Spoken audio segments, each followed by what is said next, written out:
नमस्कार। हिमालय लोग YouTube channel के इस न्यूज़ चैनल में आपका स्वागत है और मैं हूं डॉक्टर हरीश चंद्र लखेड़ा।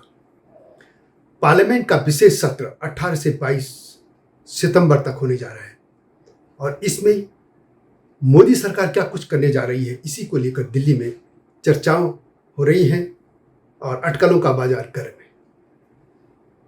इसी पर मैं बात करूंगा, लेकिन तब तक आपसे अनुरोध है कि इस चैनल को सब्सक्राइब अवश्य कर दीजिए। बात हो रही है कि 2-3 मुद्दों पर। एक तो ये हो रहा है कि वन नेशन वन इलेक्शन, यानी एक देश एक चुनाव, इस पर सरकार बिल ला सकती है, लेकिन संभवतः ऐसा नहीं होने जा रहा है, क्योंकि ऐसा करने के लिए तो अभी बहुत समय चाहिए और खुद सरकार ने अभी पूर्व राष्ट्रपति रामनाथ कोविंद की अध्यक्षता में कमेटी बनाई है और वो कमेटी कब वो अपनी रिपोर्ट देगी, उस पर चर्चा होगी, वो लंबा समय लगेगा। उसी तरह एक और है कि क्या कॉमन सिविल कोड, इस पे बिल आ रहा है, लेकिन इसमें भी अभी तो जो लॉ कमीशन है उसने भी अपनी रिपोर्ट नहीं दी है। उसके पास ही बहुत से लोगों के अपने सुझाव आए हैं, तो लगता है वो भी इतनी जल्दी नहीं हो रहा है। लेकिन एक बड़ा मुद्दा है, वो ये है कि महिला आरक्षण नहीं। जी हाँ, लगता है कि सरकार, जिसकी सबसे ज़्यादा संभावना है कि महिला इस बार आरक्षण जो बिल है वो आ सकता है। 9 मार्च 2010 को तब यूपीए सरकार थी और उसने राज्यसभा में इसे पारित करा दिया था। और आप जानते हैं कि राज्यसभा में कोई भी बिल मरता नहीं है। राज्यसभा क्योंकि खुद कभी भंग नहीं होती, वो सतत चलने वाला सदन है, इसलिए वो बिल अभी यथावत है। अब यदि उसी बिल में संशोधन करके लोकसभा में पारित कर दिया जाए और फिर उसे लोकसभा में जो संशोधन है वो भी पारित करने होंगे, तो कुल मिला के ये बात आ रही है जिसका सबसे ज़्यादा चर्चा हो रही है दिल्ली में, वही है कि सरकार महिला आरक्षण बिल ला सकती है, यानी महिलाओं को संवैधानिक जो संस्थान है, चाहे लोकसभा हो, विधानसभा हो, राज्यसभा हो, जो विधान परिषद हो, इस तरह की जो भी है उनमें आरक्षण दे सकते हैं। स्थानीय स्तर पर चाहे जैसे निगम होते हैं या पालिकाएं हैं या पंचायत, उनमें तो आरक्षण पहले से ही है।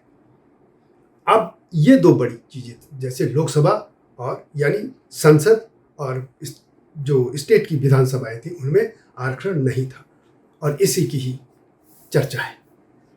और अब ये कैसे होगा? क्या तो सीटें बढ़ाई जाएंगी लोकसभा की या विधानसभाओं की, या फिर ये होगा कि जो भी तरीका होगा वो तो अब बिल जब आने के बाद तभी सामने आएगा। लेकिन ये माना जा रहा है कि सरकार कुछ कर सकती है। और वैसे भी यदि सीटें भी बढ़ाई जाएं तो जो लोकसभा और राज्यसभा के लिए की जो भी सीटें होंगी, उनके लिए यह कि बैठने की जगह होनी चाहिए थी ज़्यादा।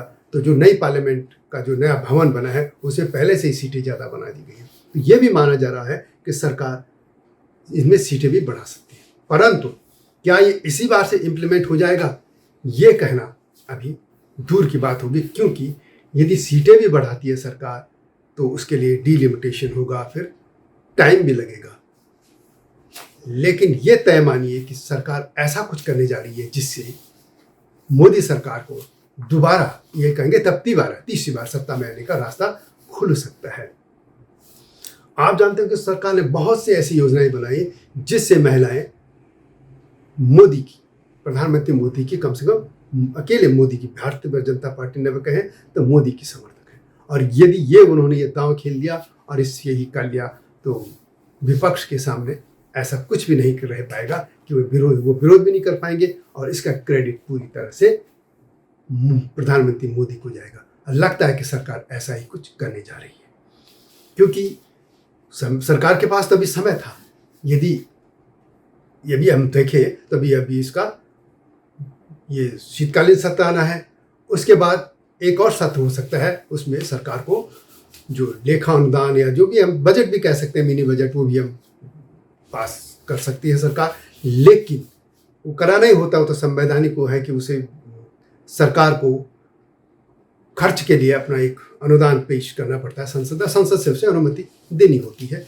तो वो तो खैर फरवरी की बात होगी, लेकिन उससे पहले अभी शीतकालीन सत्र भी तो है और शीतकालीन सत्र में भी तो ये हो सकता था। लेकिन लगता है कि सरकार इसको करने के बाद इसको भुनाने के लिए भी तो सरकार के लिए समय चाहिए। तो ऐसा लगता है कि सरकार इस बार महिलाओं को एक तोहफा देने जा रही है, बड़ा तोहफा। तो यदि ये बातें जो चर्चा हो रही है जिसकी, यदि यही ऐसा होता है कि इस बार महिला आरक्षण बिल आ जाता है, पारित होना उसको तय है, क्योंकि उसका विरोध संभवतः कोई कर नहीं पाएगा। छुटमुच कुछ पार्टियां विरोध भले ही करें, लेकिन संख्या बल में वे नहीं साबित होंगी। ऐसे ये माना जाएगा कि देखिए कि 1930-31 के आसपास सरोजिनी नायडू ने एक लेटर लिखा था तत्कालीन ब्रिटिश प्रधानमंत्री को कि महिलाओं के लिए आरक्षण भी होना चाहिए। और यदि हम 1952 में देखें तो तब मुश्किल से 24 महिलाएं चुनकर आई थी, और इस समय 78 हैं, जो कि कुल 14% है। यानी 33% यदि हम वंतिया हैं उनको देंगे तो इसमें बड़ी संख्या में फिर महिलाएं पार्लियामेंट में दिखेंगी। यानी जो अगला जो या अगली बार जब भी वो उसको इम्प्लीमेंट करेंगे, जब से भी, तब से पूरा जो लोकसभा हो या और भी विधानमंडल हो, उनके पूरा सिनेरियो बदला दिखेगा। वही राज्यसभा का भी होगा, यानी संसद का भी, और स्टेट के जो विधानसभा मंडल है उनमें होगा। तो वैसे ये अच्छी खबर होगी यदि सरकार ऐसा करती है तो यह वीडियो कैसे लगी कमेंट में अवश्य लिखें, और नए मुद्दे के साथ शीघ्र ही आपके सामने आऊँगा। तब तक नमस्कार। हिमालय पे पेड़ हो तो गीत गाएंगी नदियाँ, गीत गाएंगी नदियाँ। पेड़ों पे चिड़िया है तो गीत गाएंगी नदियाँ, पेड़ों पे चिड़िया है तो गीत गाएंगी नदियाँ। माँ की लोरी जैसे होते हैं नदियों के गीत।